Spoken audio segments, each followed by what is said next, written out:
నా పేరు శివ. ఇదేంటి సినిమా టైటిల్లా ఉంది అనుకోకండి. నిజంగానే నా పేరు శివ. హైదరాబాద్లో ఆప్టమాస్ టెక్ సొల్యూషన్స్లో జాబ్ చేసేవాడిని. జాయిన్ అయిన రోజు నుండి ఇప్పటి వరకు అన్నీ జనరల్ షిఫ్ట్లో వర్క్ చేశాను. కానీ మా టీం లీడర్ నాకు గొడవ అవ్వడం వల్ల నాకు స్పెషల్ లాగిన్ టైం అలాట్ చేశాడు. అందువల్ల రోజు నేను 4 గంటలకి ఆఫీస్కి వెళ్ళి అర్ధరాత్రి 1 వరకు రూమ్కు చేరుకునేవాడిని. అలాగే 2 నెలలు గడిచాయి. ఈ జాబ్ మానేసి వేరే జాబ్లో జాయిన్ అవ్వాలని పదే పదే అనుకునేవాడిని. రూమ్ పక్కనే అవ్వడం వల్ల నేను మొబైల్లో పాటలు వింటూ నడుస్తూ వెళ్ళేవాడిని. రోజులా బయటకు లాక్అవుట్ చేసి బయటకు వచ్చాను. అర్ధరాత్రి అవ్వడం వల్ల రోడ్డు మీద ఎవరూ లేరు. చాలా నిశ్శబ్దంగా ఉంది. ఎవరో వ్యక్తి నా వైపుకి చాలా వేగంగా పరిగెడుతూ వస్తున్న అనుభూతి నాలో కలిగింది. నాకు ఒక్కసారిగా భయం వేసింది. ఇయర్ ఫోన్ తీసి చూస్తే ఆ వచ్చే వ్యక్తి హలో హలో ఆగండి అని అంటున్నట్టు వినిపించింది. వెనక్కి తిరిగాను. అప్పటి వరకు పాటలు వినడం వల్ల చెవులు హోరుగా ఉండి మగ గొంతుతో పిలుస్తున్నారా ఆడ గొంతుతో పిలుస్తున్నారా అర్థం కాలేదు. నేను 2 అడుగులు వెనక్కి వేసి స్ట్రీట్ లైట్స్ కింద నిలబడ్డాను.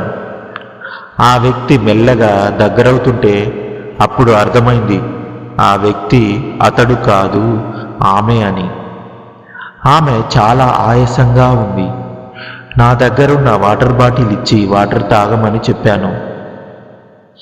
కానీ ఆమె వద్దు అంది. నా పేరు కావ్య.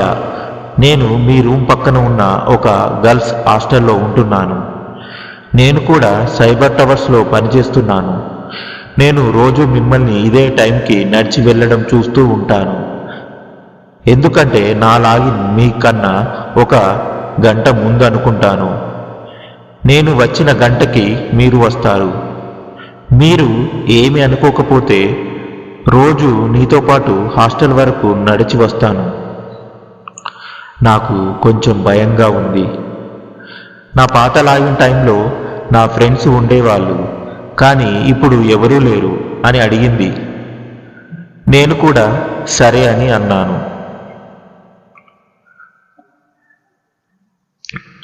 తర్వాత రోజు నేను లాగౌట్ కొట్టి బయటకు వచ్చాను. ఆమె కోసం వేచి చూడాలా లేకపోతే వెళ్ళిపోవాలా అని ఆలోచనలో పడ్డాను. ఆమె సైబర్ టవర్స్ అని చెప్పింది, కానీ ఆర్గనైజేషన్ నేమ్ చెప్పలేదు. కనీసం నెంబర్ కూడా తీసుకోలేదు. ఈసారి ఈ 2 పనులు చేయాలి అనుకున్నాను. మా కంపెనీ ముందు నుండి స్లోగా ఆమె నడుస్తూ ఉంది.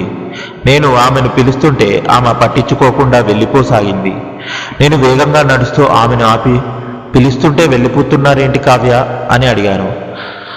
ఆమె ఆశ్చర్యంగా ఎవరు మీరు? నా పేరు కావ్య కాదు, నా పేరు గాయత్రి. మీరు నన్ను చూసి ఎవరో అనుకుంటున్నారు అని కోపంగా అక్కడి నుండి వెళ్ళిపోయింది. నాకు ఒక్కసారిగా మతిపోయింది.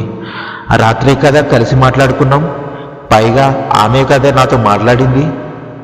ఒకవేళ నేను చీకటిలో ఆమెను సరిగా గుర్తుపట్టలేదు కావచ్చు అని ఇయర్ ఫోన్ పెట్టుకొని పాటలు వింటూ నడవసాగాను. కానీ ఆమె గురించే ఆలోచనలు. నేను సడన్గా నడుస్తూ నడుస్తూ ఎవరినో గుద్దినట్టు అయింది. తల పైకి ఎత్తి చూస్తే నా ముందు కావ్య చాలా సీరియస్గా నిలబడి ఉంది. నిజంగా నేను ఎవరినో మీకు తెలుసా అని అడిగింది. నాకు కొంచెం భయం వేసింది. ఆమె అలా చూసి కావాలని తెలియదు అని చెప్పి ఇయర్ ఫోన్ పెట్టుకొని నా దారిన నేను నడవసాగాను. శివగారు, నేనే అండి కావ్యని. సరదాగా మిమ్మల్ని భయపెట్టాలని అలా అన్నాను.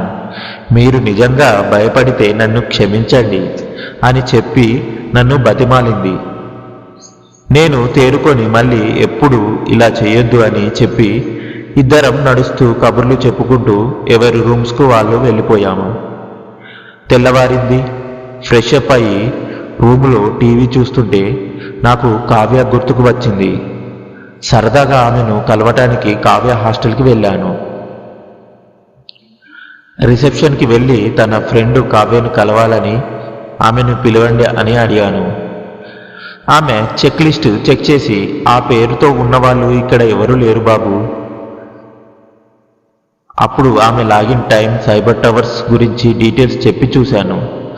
కానీ ఆ పేరుతో ఎవరు లేరు అని ఆమె కరాఖండిగా చెప్పేసింది. నాకు కొంచెం అనుమానం వచ్చి ఆమె పేరు కావ్య కాదు, గాయత్రి అని చెప్పాను. ఆవిడ మళ్ళీ చెక్ చేసి చూస్తే గాయత్రి పేరుతో ఒక అమ్మాయి ఉంది అని చెప్పింది. నేను ఫోటో చూపించమని అడిగాను. చూస్తే అది కావ్య ఫోటో. నాలో కొంచెం భయం మొదలైంది. హాస్టల్ నుండి బయటకు వస్తుంటే కావ్య నడుస్తూ వస్తుంది. నేను కావ్యను ఆపి కోపంగా, నీ పేరేంటి, కావ్యనా లేదా గాయత్రినా? నిజం చెప్పండి, కామెడీ చేయకు అని సీరియస్గా అడిగాను. అప్పుడు ఆమె, ఏమైంది శివగారు, రాత్రి నేను మీకు దాని గురించి సారీ చెప్పాను, మళ్ళీ అడుగుతున్నారేంటి అని ఎదురు ప్రశ్న వేసింది కావ్య. అప్పుడు నేను జరిగిందంతా చెప్పాను. ఓహో, అదా సంగతి. నేను మా రిసెప్షనిస్టు ఒకే రూమ్. రాత్రి జరిగిన విషయం ఆమెకు చెప్పాను. మిమ్మల్ని కావాలని ఏడిపించింది అనుకుంటాను. ఇంకా మీరు నమ్మటం లేదా అని నన్ను పట్టుకుని రిసెప్షనిస్ట్ దగ్గరకు తీసుకెళ్ళి ఆమె చేత సారీ చెప్పించి లిస్ట్లో ఉన్న తన ప్రొఫైల్ మొత్తం చూపించింది. నేను సరే అని కొంచెం భయంగానే తల ఆడించాను. తన రూమ్కు తీసుకువెళ్ళింది.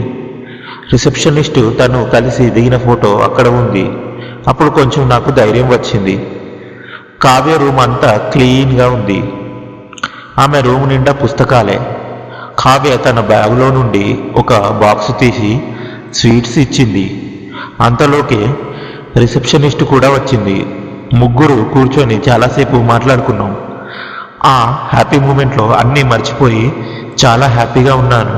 టైం తెలియనే లేదు. సడన్గా చూస్తే టైం 3 అయింది. ఆఫీస్కి వెళ్ళాలి, లేట్ అవుతుంది అని చెప్పి నేను రూమ్కి వచ్చేసాను. రెడీ అయ్యి ఆఫీస్కి వెళ్ళాను. కానీ నాకు పని మీద ధ్యాస పోయింది.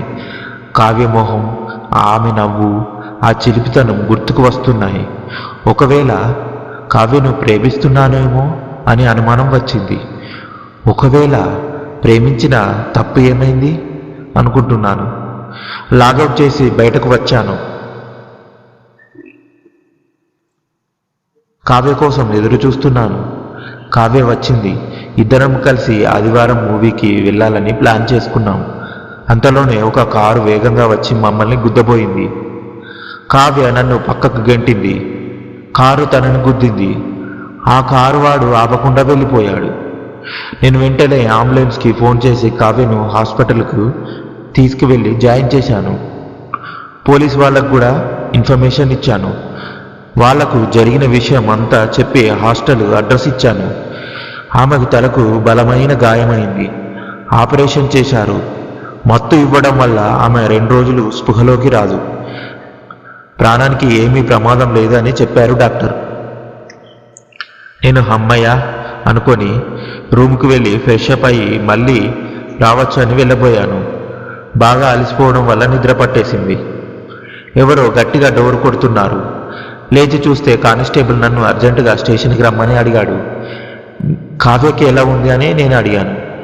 అవన్నీ తర్వాత నువ్వు ముందు స్టేషన్కి రా ఒకసారి కోపంగా అన్నాడు. నా మనసు ఏదో కీడు శంకించింది. ముందు హాస్పిటల్కి వెళ్ళి కావ్యాన్ని చూసి వస్తానని చెప్పాను. కానీ కుదరదు అన్నాడు. స్టేషన్కి వెళ్ళాము. నన్ను నేరుగా ఎస్ఐ దగ్గరికి తీసుకువెళ్ళాడు.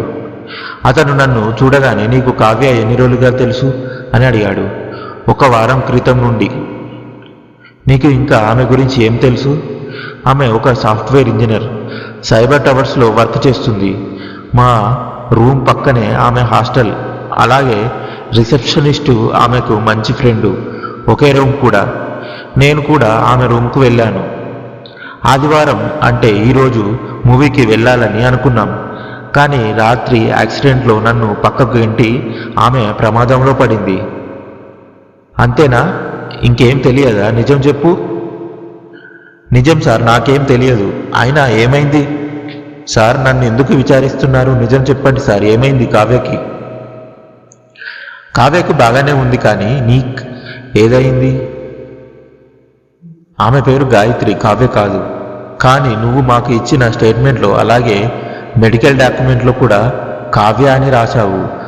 గాయత్రి గురించి మేము హాస్టల్కి వెళితే ఆమె డీటెయిల్స్ చూస్తే నువ్వు చెప్పింది తప్పు అని తేలింది. వాళ్ళ అమ్మా నాన్నలు కూడా వచ్చారు. వాళ్ళు కూడా ఆమె పేరు గాయత్రి అని చెప్పారు. నాకు ఒక్కసారిగా మతిపోయింది. మళ్ళీ ఎస్ఐ, నీ మీద నాకు అనుమానం ఉంది. నువ్వు ఆ రోజు మాకు తెలియకుండా ఏదో దాచడానికి ట్రై చేశావు.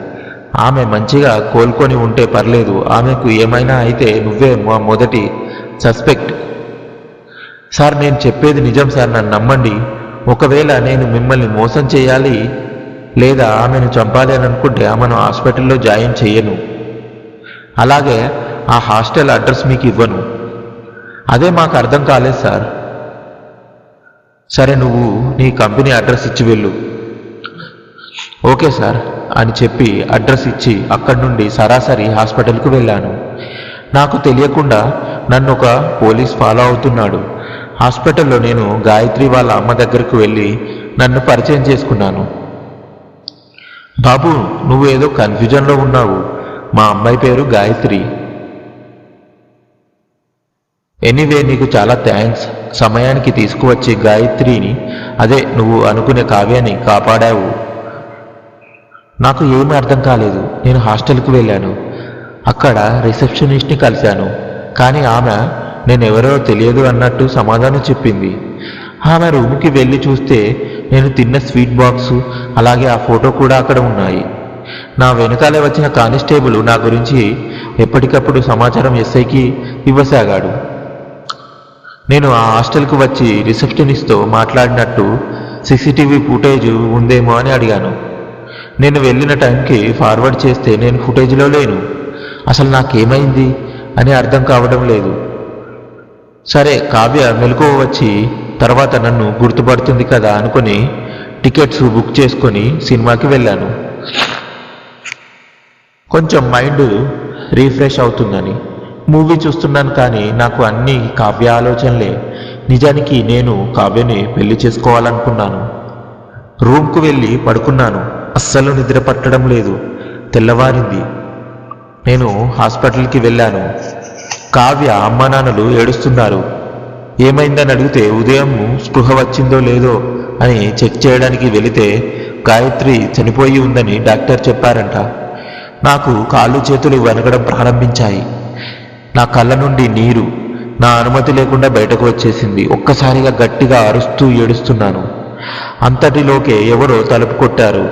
నాకు మెలకువ వచ్చింది. అమ్మయ్యా, ఇది కలనా అనుకొని కొన్ని నీళ్లు తాగి తలుపు తీశాను. ఎదురుగా ఎస్ఐ ఉన్నాడు. అతను గాయత్రి, అదే నువ్వు చెప్తున్న కావ్యకి స్పృహ వచ్చింది, హాస్పిటల్కి వెళ్దాంరా అని అన్నాడు. దారిలో ఎన్నో ఆలోచనలు. ఒకవేళ నేను ఎవరో తనకు తెలియదు అంటే నా పరిస్థితి ఏంటి? ఒకవేళ ఆమెకు దయ్యం పట్టిందా? కానీ నేను హాస్టల్కి వెళ్ళి మరీ చూశాను. ఆమె చెప్పినవి చూపించినవి అన్నీ ఉన్నాయి.